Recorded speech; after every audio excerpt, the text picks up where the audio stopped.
Hi, I'm Mitch Gallagher. Welcome to Sweetwater's Guitars and Gear. This time out, special guest is joining us. Trip Wamsley is here. Trip, great to have you here.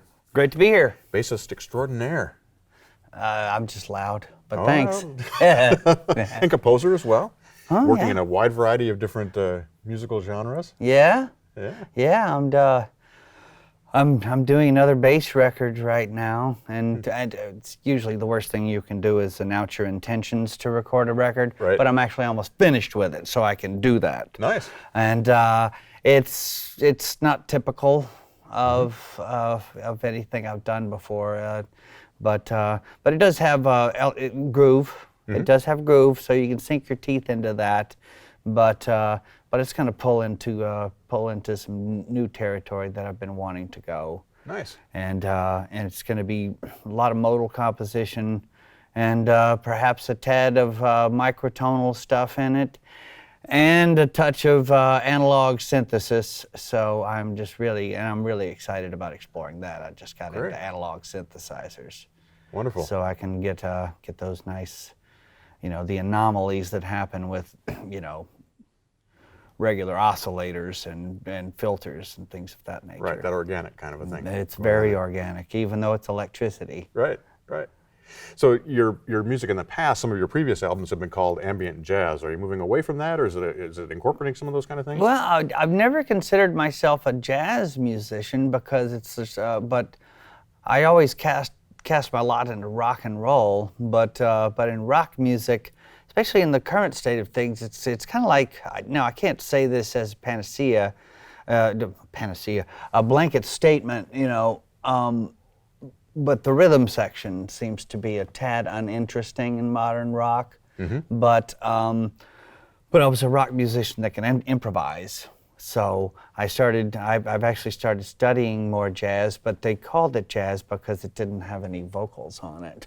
I see. I think, So instrumental means jazz. Yeah, I guess. It works.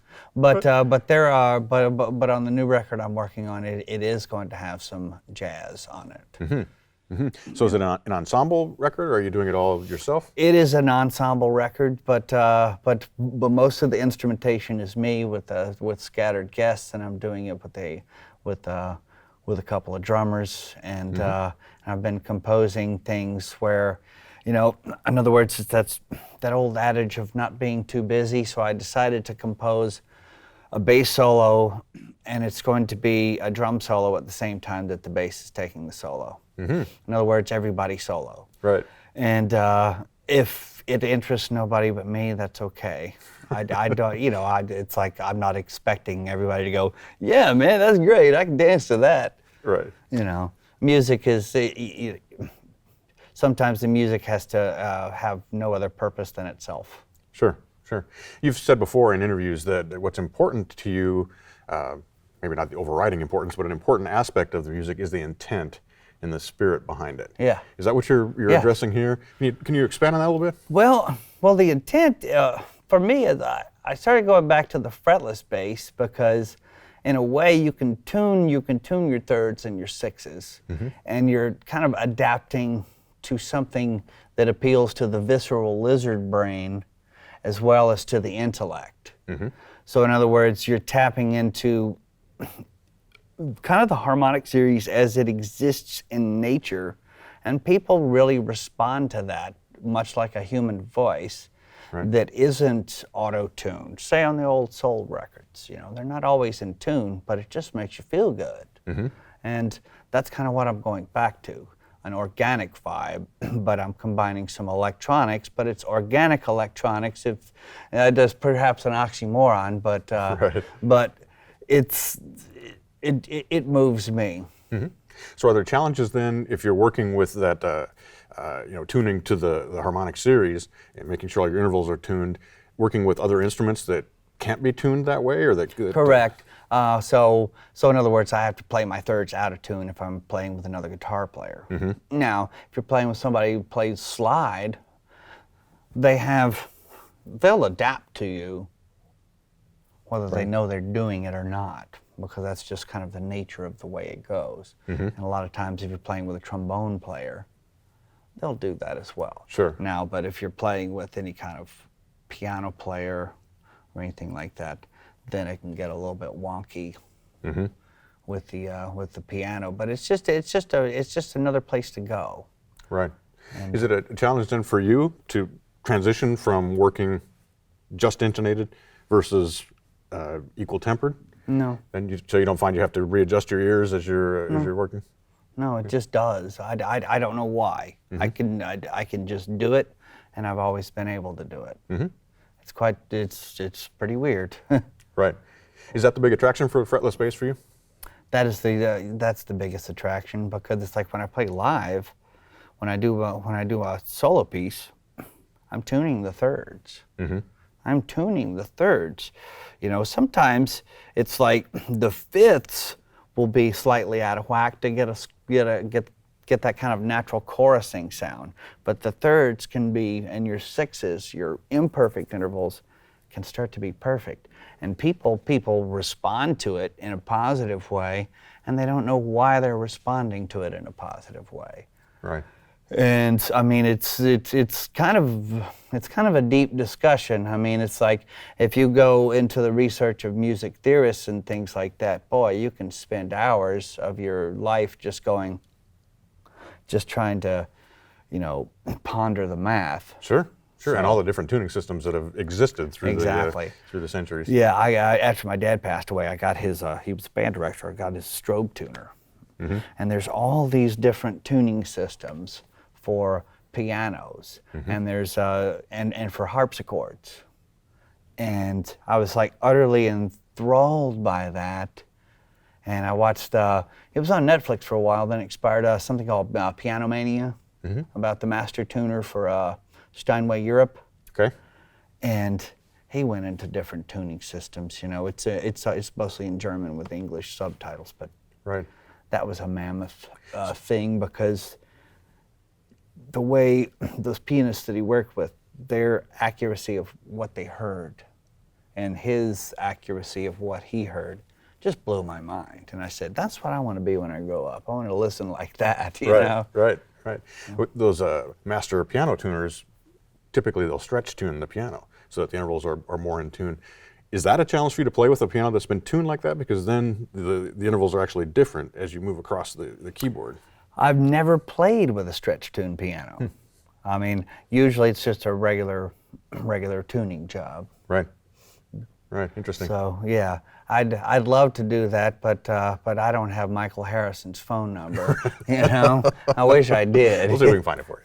Yeah, okay, yeah. I'll just cold call the guy. Yeah, right. Hey, Mike, you don't know me, but I really dig your work, and he'll probably think I'm a crackpot, because probably he doesn't get too many people going, hey, I really like Tone Clouds. That was just such a hot album. Right. Reminded me of Jim Brickman, Different kind of thing for sure. Yeah, different kind of exactly. thing for sure. So do you extend that then? I'm interested in this whole tuning aspect of it and playing it on the fretless bass, because you play a lot of chords when you're playing solo pieces and things.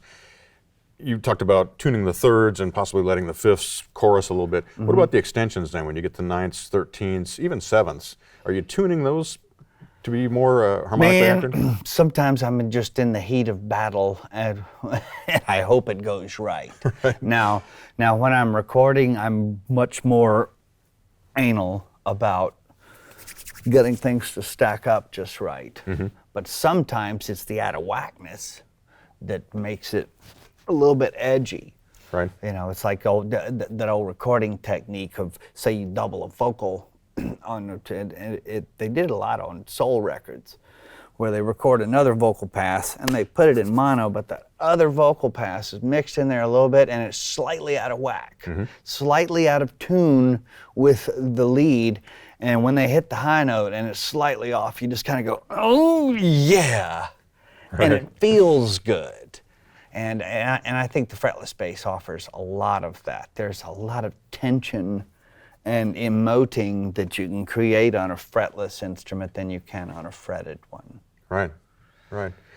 You've done some interesting things in the past. I believe it was on your album "It's Better This Way." You did some research, man. Well, I was just checking. That's awesome. You had some duets. You had some songs where both you and Michael Mannering were playing. How do you approach that when you have two bass players? Is that a compositional thing that you work on, or how did you set that up? Well, somebody that I didn't worry about it. Mm-hmm. I just knew that he was going to listen hard, he was going to listen deep, and we were going to work it out. And those were live takes. Mm-hmm. There were no redos after it. We were just two guys in a room creating a moment, and those moments were. He did play on a piece that was through composed, where I was on kind of a piccolo bass, but there was a track on there where we did kind of soloing at the same time at the end, and I think there's a hard pan on it. Mm-hmm. And that was just so much fun because it was just spontaneous orchestration. I didn't, it's like working with other musicians. I don't, if you have to tell somebody what to play, I think that I have the wrong person. Mm-hmm. I mean, I can give direction, but it's just like, no, you're not there for me to micromanage you. Just fly. Right. Please fly. Mm-hmm. We're here to fly, because life can be fairly restricting with certain aspects of gigging, and that's just part of being a working musician. Mm-hmm. But when it's our time to, take that leap into our own world, in our own hearts, in our own spirits, in our own minds, it's time to fly. Right. Yeah. Right. Interesting you bring that up because you work in a lot of different genres and in different situations. You've played Zydeco, you've done it in art rock bands, Christian rock bands, and you do your own work, some ambient kinds of things. Mm-hmm. Does your mindset and your approach change dramatically when you're in those different situations? It has to. Mm-hmm. It has to. And sometimes it's difficult for me to shift gears, because I'll start to bring aspects of the other gig into something else, and then I'll just, but as I've gotten older, I can catch myself. It's like, no, okay, I'm here now, all right. Right. But it's a lot of fun to be able to adapt to different things, because it keeps you on your toes, it keeps you, and in a way, it keeps you young. Mm-hmm. And I don't feel old. Sure. Sure. Do you take things from each of those styles in and incorporate that all together when you're working on your own things, or do you just say this is separate? Absolutely. Mm-hmm. Absolutely. It all comes out. Right. And I can point out specific moments if we're listening. I got this from that, I got this from that, and you're always assimilating the information. Right. Unless you're really strange. Right. Right. You compartmentalize it completely. That's kind of a hard thing to do too. Yeah, I find it very difficult to compartmentalize. Mm-hmm. When it's time for me to do my thing, there is no compartmentalization. Mm-hmm. It's just it's going to be that, which is in that moment, or there's going to be nothing at all. Right, right. So clearly you have tremendous technique and obviously a highly developed ear. Mm-hmm. Can you talk a little bit about how bass players who want to develop both of those two facets of their playing can approach that? Well, I don't think they should approach anything. I think they should just do it. Mm-hmm. Because I always thought the term approach in music is weird, because if we just approached the subway train, the tube train in London, we would never get on the train and go anywhere. Sure. You have to get on there. You have to, but it's pretty much dive in and do it, and you need to listen to the people. You need to listen, and a lot of younger players today, I find that they don't sit in their rooms and play along with records. That's what we did. We dropped the needle onto a vinyl record, and I still do that. I call myself a high-tech Luddite. I either listen to vinyl or I stream. I just do that. And when it's time for me to play along with stuff, I put on records, and I have a good time learning other people's music and developing the ear that way. And also, instead of, a lot of times with having the world at your fingertips through the internet for entertainment, people people these days tend to just go into one place and they only listen to what they like, and they're never exposed to anything else. I follow the wormholes. You know, if I'm listening to Wolfgang Rimm or whatever, I'm going to go and listen to all the other stuff that it's pointing me to. Right. And sometimes I find something that sounds like two pianos being dropped down some stairs, and I'm like going, that's a nice idea. If it really was two pianos for falling down the stairs, hey, I'm in. You know, but getting into that, but I'll find new discoveries all the time, all the time. And sometimes if I don't get it right away, I'll come back to it in another year and I'll go, that's what I've been missing. I understand it now. Right. You see what I mean? Yeah. Sometimes it takes time, and these days, in the information age, the way it's going now, everybody's like, I don't like that, and they just dismiss it out of hand. So they only listen to one type of music, and it's kind of a monochrome existence, you know? Right. Well, like we were talking about earlier, bringing together all those influences creates a greater whole. You have to. You have to. It keeps everything interesting, because it's just like, you know, even though you talked about that it's better this way, I already did that. I don't want to do that again. Right. You know, and I don't want to. I did another record after that, and there's actually several others that I've done, and some other things that are on my Bandcamp page. There's a lot of music out there, and they're all different. Right. They're all different. And after I get through with this weirdo record, I'm gonna do some just all organic solo bass stuff. That'll be more pleasant and palatable. That's what I'll say. Okay. All right. So I'm going to do that for the people that like that, because I love that too. Sure. Nice to have all those different avenues to explore. Yeah. Well, it keeps you young. Sure. Keeps you young. It keeps you going. Gives you something to be excited about. Speaking of being excited, this is a tremendous transition here. You're here demonstrating gallien-krueger amplifiers. That's right. For the sales engineers. Tell us a little bit about what you were doing here this morning. Well, I was demoing the entire product line, all the MB series heads, the 200, MB 500, MB 800, Fusion 500, which has an all-tube preamp, 3 12AX7s, 3 JJ12AX7s. That's Fusion 500 and Fusion 800.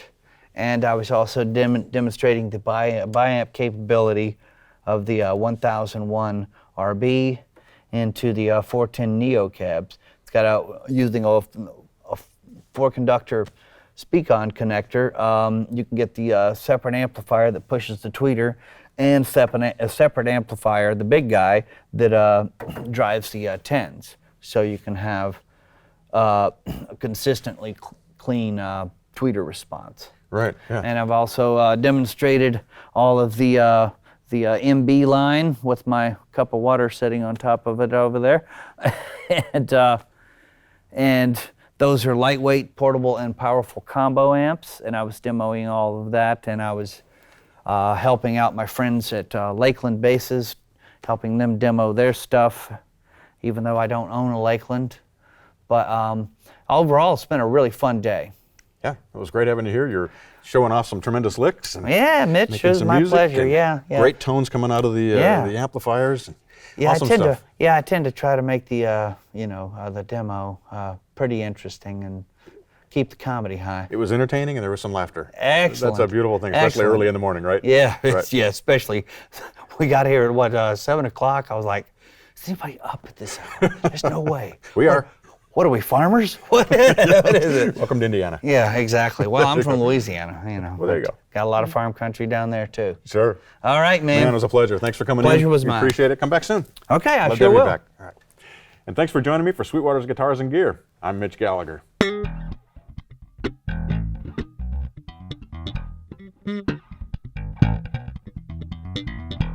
Mm-hmm.